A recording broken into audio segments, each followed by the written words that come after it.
What is a masterpiece?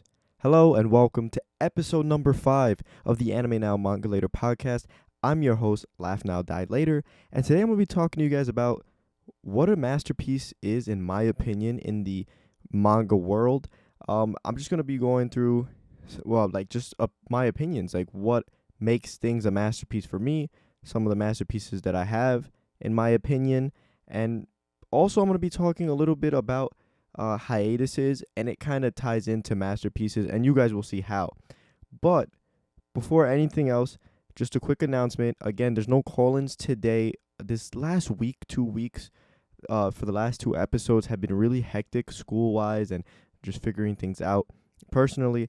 But here I am to at least putting up the episodes for you guys because I really do enjoy doing this podcast. And the announcement is that 2 days after this is live, we have made a month of having the Anime Now Manga Later podcast. So that is very, very hype. I've enjoyed doing this podcast a whole lot. For you guys listening here on YouTube or on Spotify, thank you guys so much for listening. If you're new, guys, be sure to leave a like on YouTube, subscribe, or follow on Spotify and leave a heart if you guys do enjoy this episode. By all means, it really helps me out a lot, and it motivates me a whole lot to just continue this podcast. I'm having a lot of fun recording this thing, and it's just I've been like so much less stressed about YouTube while doing this podcast, and it's all because of this. Like it's just such a better way of me getting my opinions out there without having to like stress myself out about editing or nothing. Just go in there, just talk to you guys, and yeah, and then we have a conversation in the comments, and then when I had the call-ins, we have our convos on there. But yeah, definitely keep commenting below what you guys would like to hear me talk about in the next coming weeks. Like in the future, I always like to keep you guys involved and want you guys' feedback when it comes to what you guys want to listen to, because I don't want to do episodes on the podcast that you guys aren't going to be interested in. If you guys are interested in a topic, let me know. I did get some in the Discord talking about anime openings and endings. Guys, I don't really watch anime like that, so that's not really something that is for me to really comment on, because I can't really comment on it because I don't really have an opinion on those. I have a few openings, or should I say endings actually, that I like, but I don't have a long enough list to do a whole podcast episode for that. But if you guys want to see me do anything else, well, maybe like top 10s, whatever you guys want me to do, please let me know. Hopefully more manga related, as because of the fact that I don't watch a lot of anime. But definitely let me know in the comment section down below. And without any further ado, let's get right into it. So a masterpiece on Google's dictionary is defined as a work of outstanding artistry, skill, or workmanship. So pretty much, in my eyes, the artistry and skill part of it really fits from that definition when it comes to manga and anime. Workmanship, I guess, can as well. But when I think of workmanship, I don't know why. Even though this doesn't really correlate completely, I think of like manual labor. Well, what making anime and manga is manual labor, but like swordsmiths. Like that's what I think about when I think of workmanship. Like I just think of something like gritty work like that. But when it comes to manga and anime, I see it more as like an art and a skill. But in my opinion, this is another topic from the community, which I feel like most of the topics are, that is highly subjective, because people can consider a series like, for example, I consider Death Note a masterpiece, but a lot of people don't, and a lot of people will never, because of just the things that happen after the second half. If you guys know what I'm talking about, obviously with the whole L situation, and people just don't consider it. People see its flaws, and of course, in my opinion, I think it's a masterpiece, and there's a bias to that, which again makes it subjective. But in my opinion, I think everyone has their own framework or scaling of manga and anime as to what they consider a masterpiece, because people can consider maybe some like harem stuff masterpieces and stuff. I don't like that type of manga, so you will never catch me, for the most part, saying, hey, this harem manga or whatever, it is like this rom-com or whatever is a masterpiece, because I don't, that's not my cup of tea. However, I do like some romance series that I've read, but will I say they're a masterpiece? No. Are they close to? Yes. I've read A Silent Voice. I've read I Want to Eat Your Pancreas, which kind of delves into romance a little bit, both of them, or a decent amount, more slice of life in my opinion, but they have romance elements, and I really enjoyed them, close to being masterpieces for me. And then also, what defines a masterpiece when it comes to scaling wise? Because some people may have it like 9 or above, 9.5 and above. For me, there are series that I graded like 9.8, 9.5, but to me they're still masterpieces because of what they did to me while I was reading it, but or maybe the experience, just how it made me feel and all of that. But most of the time I consider a masterpiece just like a 10 out of 10, but that's just my scalings, maybe like a 9. Anything above like a 9.7 and up to me is more of a masterpiece. But 9.5s, 9s to 9.5s are not far off whatsoever. But in my opinion, this is what makes a masterpiece. I have a few notes here jotted down in a list. And the first thing is, I like the stories to have a dope time period or world. So, for example, Moriarty the Patriot. I'm not saying this is a masterpiece, but just as an example, it takes place back in like the 1800s in England. I love historical manga. You look at Vinland Saga during like the Viking Age, things like that, like series like that.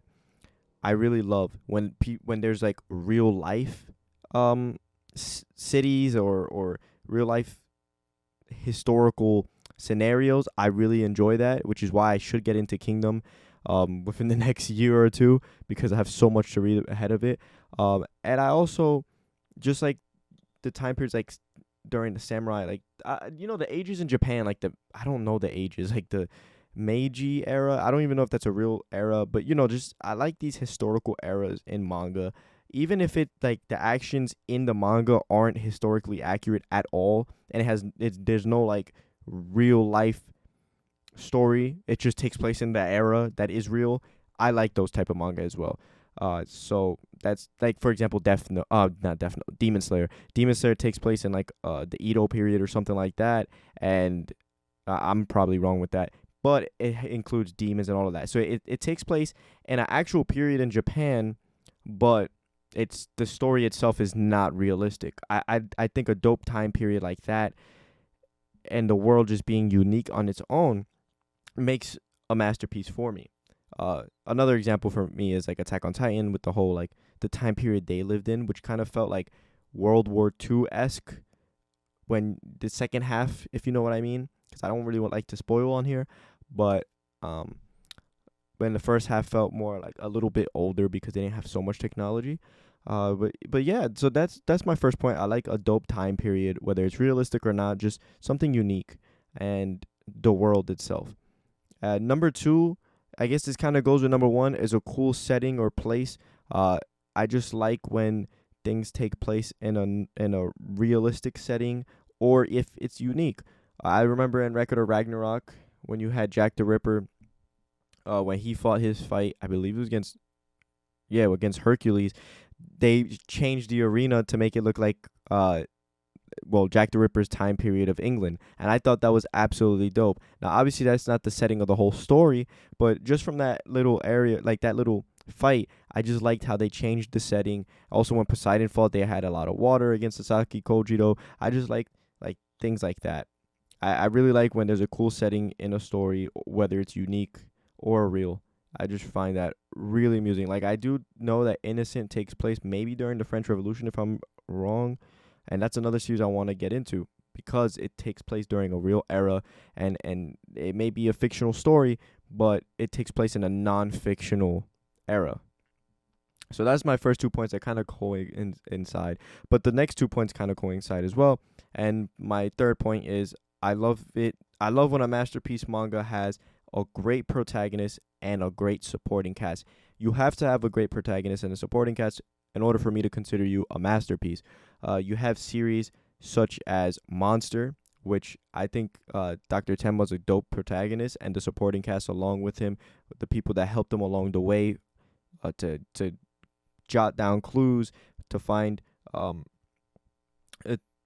out what happened, and to kind of free himself from being accused of the murders. and also to find Johan and find out what happened with him in the past and where he was from and everything. I feel like that is great. I love when the supporting cast and the protagonists have an element of togetherness that helps them solve what's the conflict in the manga. I just like a lot of mystery and thrillers as well. So when you have like even in just regular battle shonen, when you have a great protagonist and supporting cast, I just love it. Examples: Naruto, I think, has a dope supporting cast. Even better, Black Clover. Well, maybe not better than Naruto, but for me, I really love the Black Clover cast. I just feel like Black Clover recently hasn't been at its best, in my opinion. But I do like the supporting cast in Black Clover. What else? What other series really have a great supporting cast and protag? I'm actually reading something I'm gonna talk to you guys later, actually, so I'll bring that up later. But I just really like when there's a great protagonist and supporting cast that really mesh together, and for me, that makes the series a masterpiece. And then point 4, which goes with 3, is it on top of a great protagonist and supporting cast, there has to be a great antagonist, because for me, the great protagonist feeds off of the antagonist, and the antagonist feeds off of the protagonist. For example, again, Monster, Johan and Tenma kind of fed off of each other in a way, because Tenma was trying to get Johan, and Johan was trying to work on his own thing, but Tenma was kind of like starting to get in the way of him, so they kind of affected each other, even though Johan kind of was prepared for all of that. But I like the elements of a great protagonist and antagonist. Going into American comics, you got the Joker and Batman. Their element together, I really love. I love their dynamic. Something about a great antagonist protagonist dynamic really appeals to me. I just really love that, and it's just something great. Oh, again, and Death Note, Light and L. Their dynamic was fantastic, in my opinion. You got Thorfinn and wow, why can't I remember his name off the top of my head? You guys are gonna flame me in the comments because I really can't remember his name off the top of my head. Wow. Wow. That's that goes to show I've read. It's been a long time since I've read it, but Askeladd. Wow, I remembered. Thank God. Yeah, Thorfinn and Askeladd. I love their dynamic. It's just I just need there to be a great protagonist antagonist dynamic, because to me, that if they have like prior experiences together before, let's say, the antagonist became like the main villain of the story, like if they were friends when they were younger or something like that, I really love those type of dynamics as well. Just like a turning point and twist, which is actually my next point. I love when there's twists and turns of the story. A great twist and turn, for example, what I was mentioning about the antagonists being friends and turning into villains, happens in Attack on Titan, when you get some of the students who turns out to be villains. I'm not gonna say names, but I kind of spoiled that there. But you guys won't know, not students, but you know the kids that came up with Eren and Mikasa and all that from the barracks. You know who, if you've watched it, but that twist of who was really the colossal titan and the armored titan, that was fantastic. I need my masterpiece to have a lot of twists and turns, because if it does not, then it's not a masterpiece to me. But again, it just depends on the genre as well, because obviously you won't have that many twists. You won't have as many twists and turns in a thriller or a mystery manga as you would in like a sports manga. Like, you may get surprises in a sports manga, like the protagonist winning against after being an underdog, but like to me that's not as big of a twist and turn as what happened to L, or when you find out who the colossal titan is. Like, those twists and turns are the type of turns that shock you, the ones that leave you speechless, the ones that really shake up the whole story and makes you want more to figure out what the heck is going on after that point. That's the type of twists and turns that I personally like. And again, I won't get them in every series, but I for sure will get them in the genres that I like. A lot of Naoki Urasawa works that I've read, well, a lot, as if I've read a lot. I've actually only read 2, but both of them had elements of mystery. Pluto had like detective work. Monster kind of had like detective work, but it was more like not official detective work. It was just like, Tenma doing his own thing, getting some reporters to help him out, and there you go. And some psychologists or whatever the term was. But yeah, and that's just the twists and turns make everything is everything for me. Let's just say that. Like twists and turns is a big deal for me. And number 6, which is honestly the most simple task for a mangaka to make a story a masterpiece, in my opinion. Well, maybe not so simple, but from the title of what I called it, it seems simple. And that's a great overall journey. Like the journey from the beginning to the end has to be just an overall enjoyable, captivating. Like I'm not bored whatsoever at any given point of the series type of vibe. Now it doesn't have to have a great ending, but just the journey from the beginning to the ending overall has to be great. Again, i.e. Attack on Titan. Overall great journey, could not put the manga down. You got series like Naruto, same thing. I could not put it down. I love the journey of Naruto. A lot of series. I've heard One Piece has one of the best journeys of all time. Obviously, it's over 1,000 chapters. It's been going on for 20 plus years. So, series like that really gravitate to me. No matter how long they are, it will take me a while to read. But honestly, if the series has a great overall journey, no matter how long it is, though, because for me, Pluto had a great overall journey and it was only 65 chapters. I wish it was longer because the journey would have made it a 10 out of 10 for me if it would have extended it a little bit longer. But from the journey it took me on, no matter the length, if it takes me on a journey where it leaves me speechless because of the twists and turns, or it's enjoyable because of the action, for example, in a battle shonen, then I will be satisfied. I'll be very, very happy with that series. So that's pretty much what I have to say when it comes to what makes series a masterpiece for me. There's also obviously, great artwork, just overall aesthetic. I have to like the artwork because if I don't like the artwork of a series, then I'm gonna get totally turned off, and no matter how good the story is. So, but most of the times I'm not really picky about artwork at all. I love all types of artwork. I like the gritty artwork from like a lot of seinens. I like the more lighthearted artwork of like a fairy tale. Like not that fairy tale is really lighthearted because I haven't read it, but that's a bad example because I haven't read it. But like the typical shonen artwork in like the lighthearted moments, like a Hunter x Hunter, right? Like only in the lighthearted moments. Like that type of artwork is cool too, but I love the artwork when it gets gritty. Again, the series that I'm reading currently, when I bring it up later, of course, I love the artwork for it because it has the funny moments and it also has the gritty, like you can see the mangaka really going hard on the art there, especially on close-ups for the face. And I'm leaving you guys waiting because I have other things I want to talk about first before I get to that. And the next bit is just going to be my 5 masterpieces that I currently have.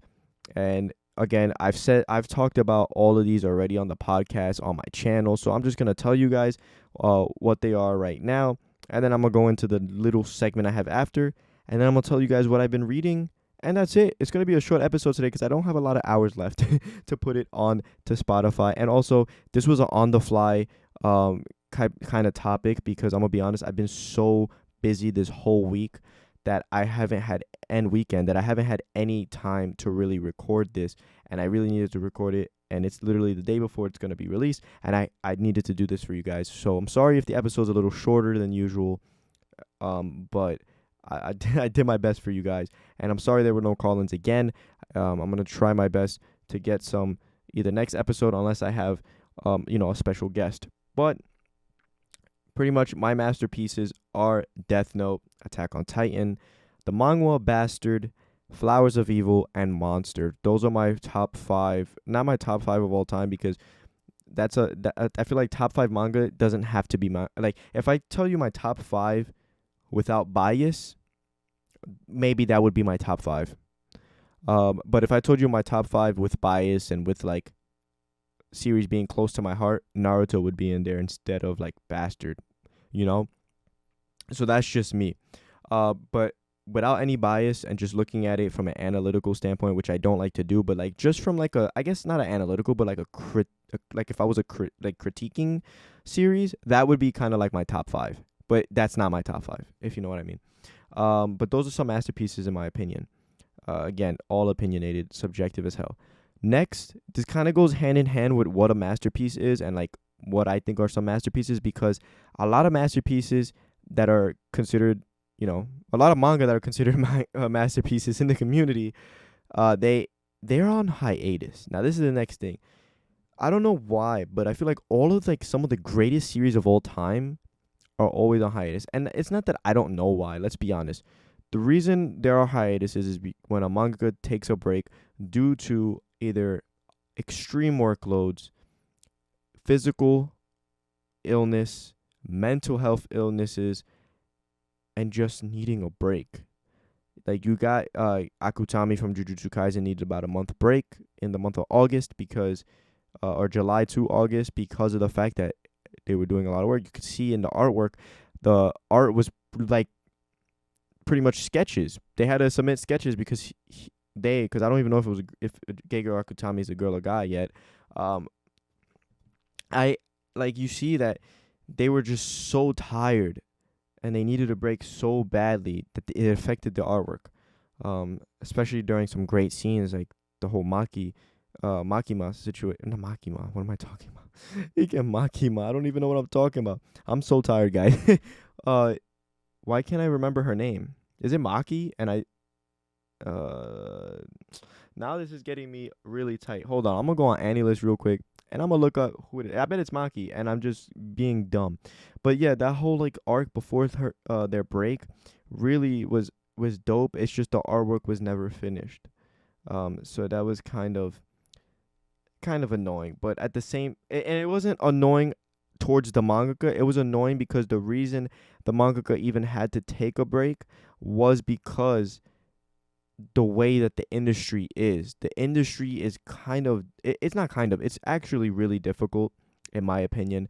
It's never easy for anybody, especially when it comes to battle shonen, in my opinion, because, the way you have to draw, the fight scenes in a way that it's legible for people to really understand, the power systems, you got to draw it out and all of that. But the character I was talking about was Maki, so I was right. I just said Ma at the end because I'm Maki Ma from Chainsaw Man. That's why I got confused.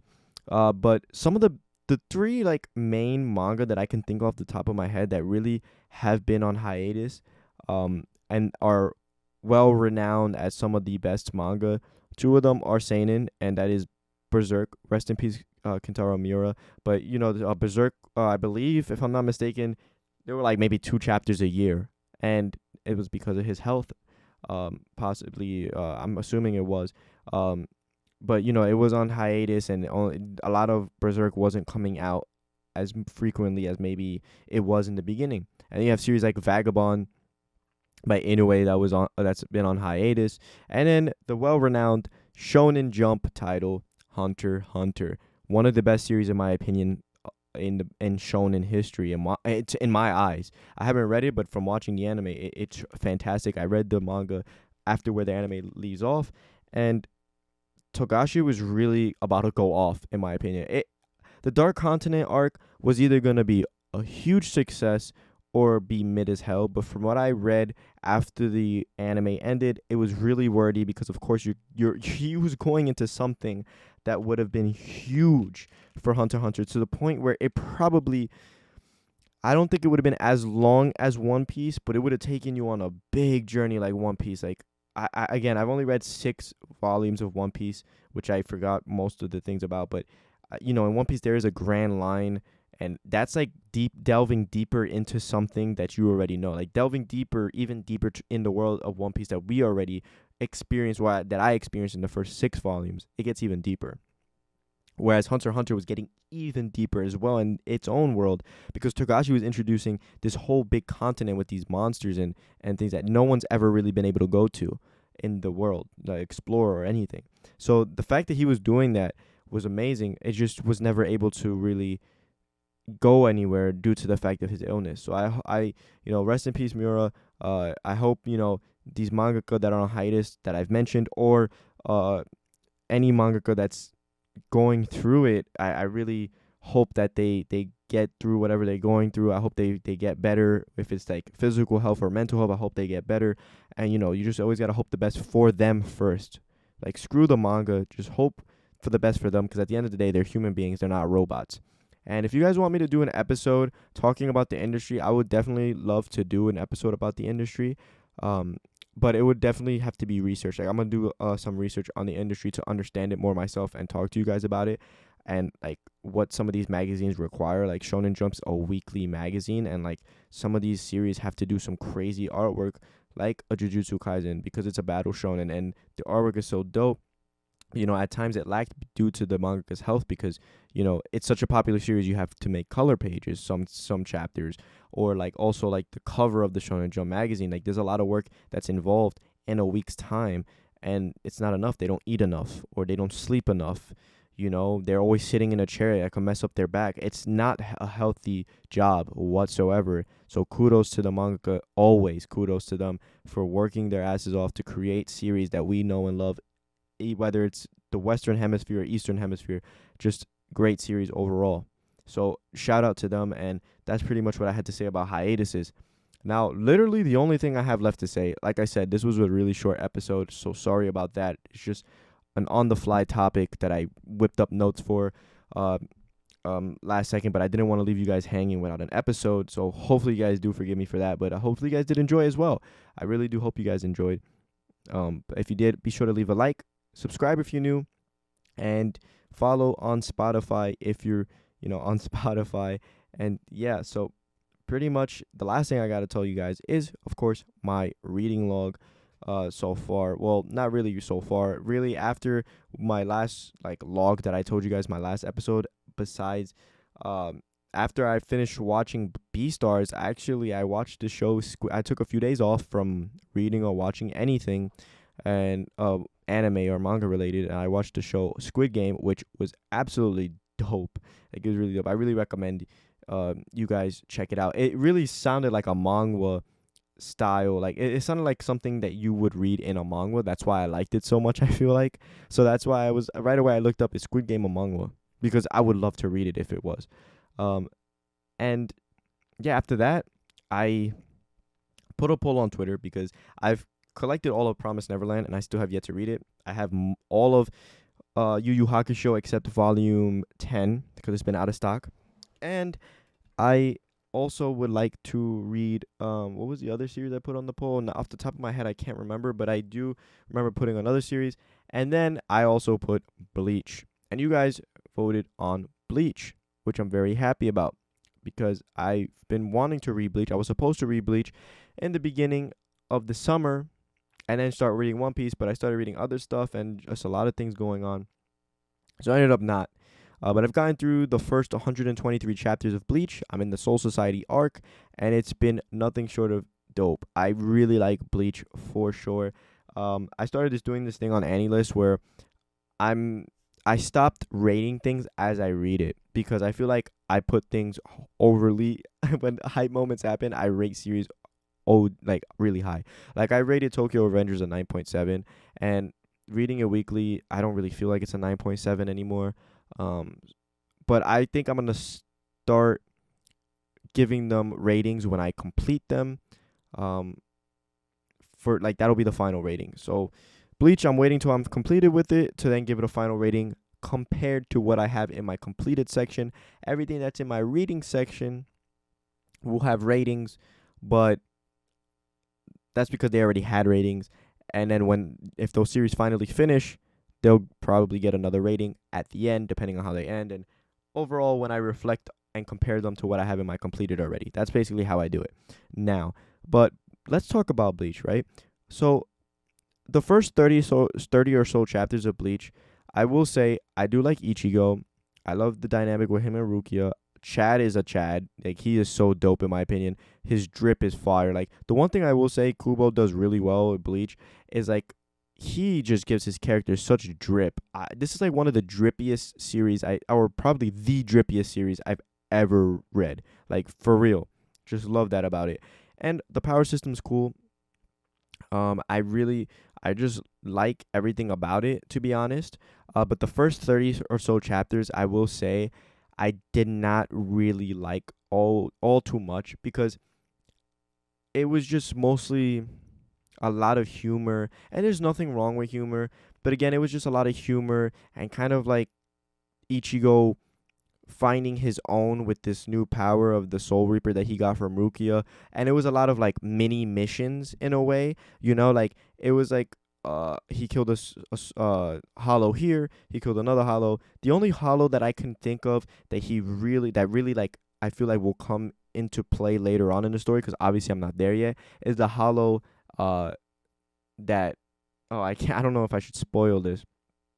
um but I'm about to say something that's spoiler related. So if you want, skip 5 seconds ahead, because literally I'm going to say it real quick. In 3, 2, 1. The hollow that killed his mother. Okay, so now the spoiler's done. And, he fights that hollow, but the fight doesn't end in anyone's death, and the hollow escapes. And then he comes back, and like you see him talking to someone else, and you see that, like, okay, that person, that hollow may come back in the future and fight Ichigo. And I definitely am excited for that. And again, I'm only 123 chapters in of about, it says it's 706 chapters on AniList, but when I look on the Shonen Jump app, it does not say that. I'm about to check right now while I'm talking to you guys. But yeah, Bleach, after those 30 or so chapters, it really got so good, especially in the whole Soul Society arc so far. Like, I'm really, really enjoying it. So yeah, Bleach on the Shonen Jump has 686 chapters. So I don't know why it says there's more on AniList. Okay, I see why. Because there's like 0.7s and stuff. Okay, dope. So that's good. At least I know why now. And you guys found out with me, because I was bugging out. I was like, wait, did the Shonen Jump app not have all of Bleach? Because that would really suck. But so far, I really love Ichigo, especially now that he got a little bit of training from Kisuke and all of that. And now he's about to get another training where I'm at right now with that cat, Mr. Yoruichi. He fought Kenpachi already where I'm at. Man, I just really love the fights in Bleach as well. And I will say, again, this is just early thoughts from the first 100 chapters that I've read. But I feel bad for Bleach, because yes, it is a part of the big three. It got big numbers. But I feel like right away, everyone resorts to putting Bleach third between it, Naruto, and One Piece. And I will say that I don't know if I rank it that much lower than those two series. Well, again, One Piece I got to get into. But compared to Naruto, which I rate a 9.1, I don't see Bleach that far behind it. Like, at the moment, I can see, like, if Bleach ended right now where I was reading, I would rate it like a 8.8 to about a 9, like that range. I don't know how Kubo could make it any worse where it could be lower than that, but maybe it does. I don't know. I've heard like comments about Bleach, especially the ending and stuff, but we'll see. I'll make my own judgment on that. But I will say that I'm really enjoying Bleach, and if you want a longer series to get into, do definitely get into Bleach. If you want to get into one of the big three, definitely recommend Bleach to you guys. From what I read so far, I love the character designs. I love the artwork. Again, like I was mentioning before, Kubo has a way of like having like a lighthearted artwork when it comes to funny scenes, especially in the first 30 chapters, like that whole high school theme artwork, which still carries on. But as the Soul Society arc has been progressing, the artwork seems to get a little more serious when it needs to be, especially like close-ups on Kenpachi's face. That was dope. It gives you like a sense of how scary the guy is due to line work and everything, and I really think that's dope. So definitely read Bleach if you haven't. And that's pretty much it for this episode of the Anime Now Manga Later podcast. I really hope you guys enjoyed. Let me know what series you think are masterpieces in the comment section down below, or hit me up or at me anytime on Twitter. Laugh Now Die LTR is my Twitter handle. Would love to know what you guys think of it. Again, let me know any future topics you guys want me to talk about. Just please exclude any anime or ending openings. Anything anime related, please, if you can, relate it more to manga, because that's really what I'm about. But thank you guys so much again for listening to this episode, and I'll see you guys next week. Peace.